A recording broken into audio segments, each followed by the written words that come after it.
The first time my boss looked at me like that, I thought I was about to lose my job. Instead, he leaned close enough for me to hear him over the soft music filling the neighborhood bar and quietly whispered, "Tonight's on me, take me home." For a moment, everything around me seemed to stop.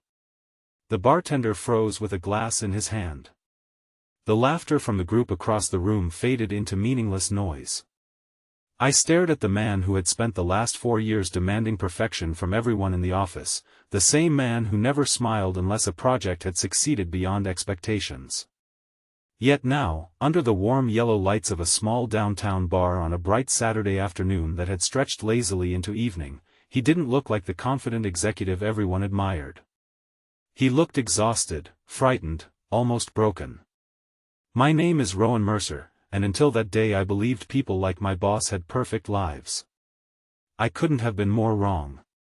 I had only stopped at the bar because my apartment felt unbearably empty.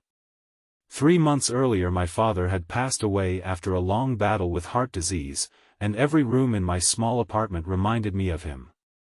We used to talk every evening, even if only for 5 minutes. After he was gone, silence became something I feared. So instead of going home after grocery shopping, I wandered into a quiet neighborhood bar for a sandwich and a glass of iced tea, hoping to delay another lonely evening. The last person I expected to see sitting alone in the corner was my boss, Alistair Vaughan. In the office he was known as the Machine. Meetings started exactly on time. Deadlines were sacred. Excuses were useless.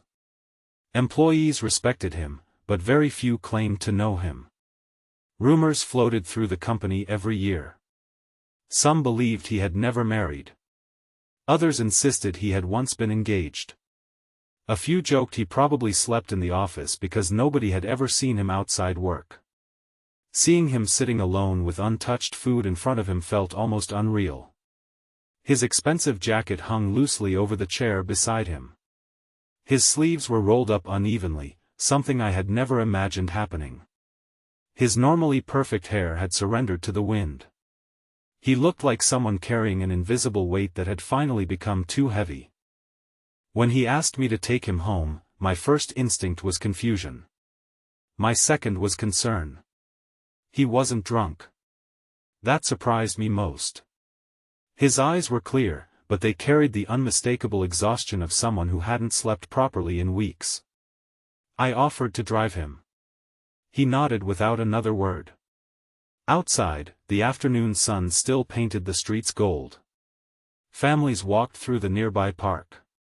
Children chased pigeons while couples laughed over cups of coffee. It was the kind of peaceful day that usually made life feel simple. Yet sitting beside me in my old sedan was a man whose silence seemed heavier than the entire city.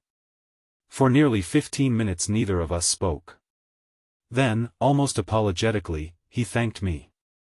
Those 2 words shocked me more than anything. No employee had ever heard our boss apologize. He looked out the window before quietly admitting that today was the anniversary of his daughter's death. The sentence landed with devastating force.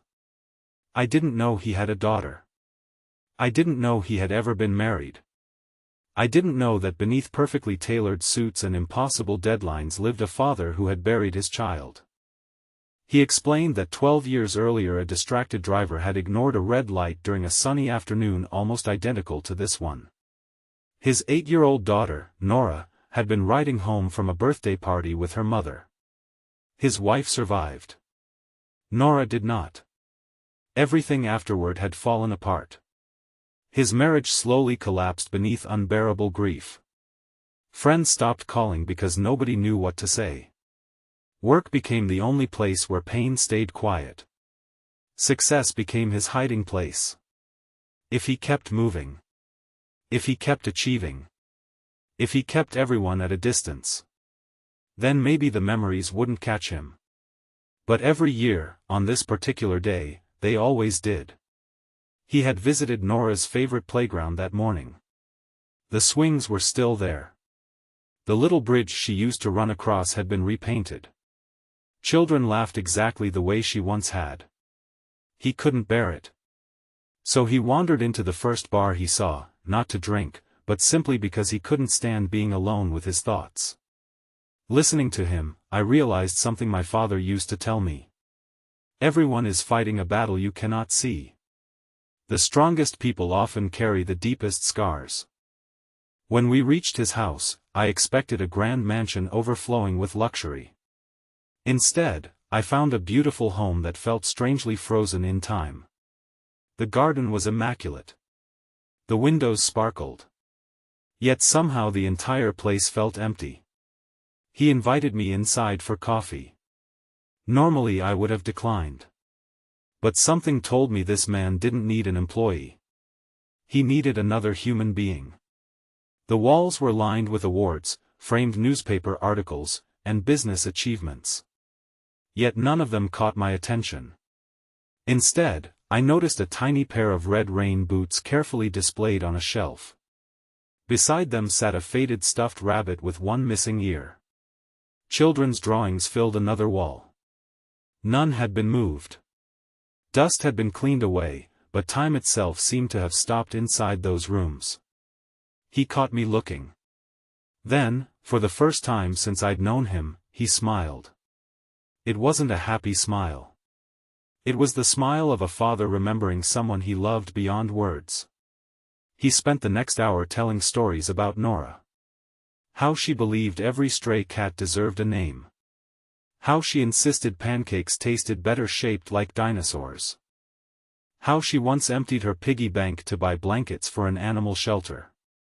Each memory transformed him. The intimidating executive disappeared. Only a loving father remained. By sunset I understood something extraordinary. People never truly disappear while someone continues telling their stories. As I prepared to leave, he thanked me again. Not for driving him. For listening. The following Monday everyone expected another difficult week at the office. Instead, something subtle had changed. Alistair still valued discipline. He still expected excellence. But he started asking people how their families were. He remembered birthdays. He encouraged employees to use vacation days instead of letting them expire. When one coworker's mother became seriously ill, he quietly arranged paid leave before human resources had even processed the paperwork.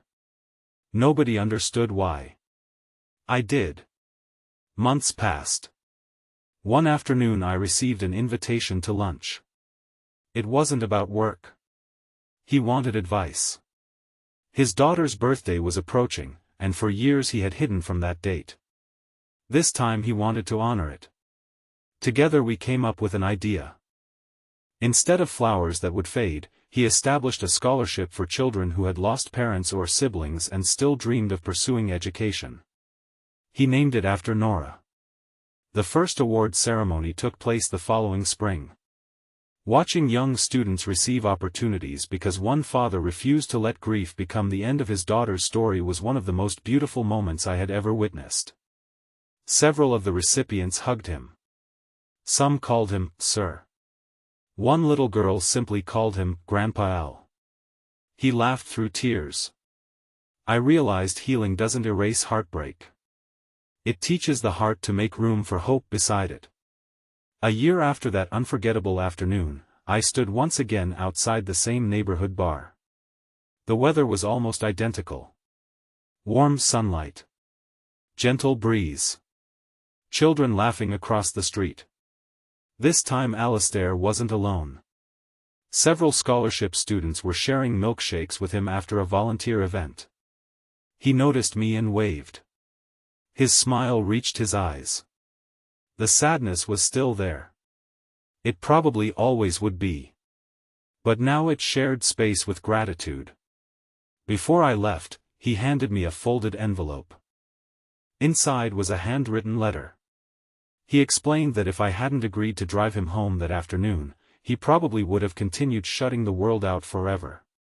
One act of ordinary kindness had changed the direction of his life.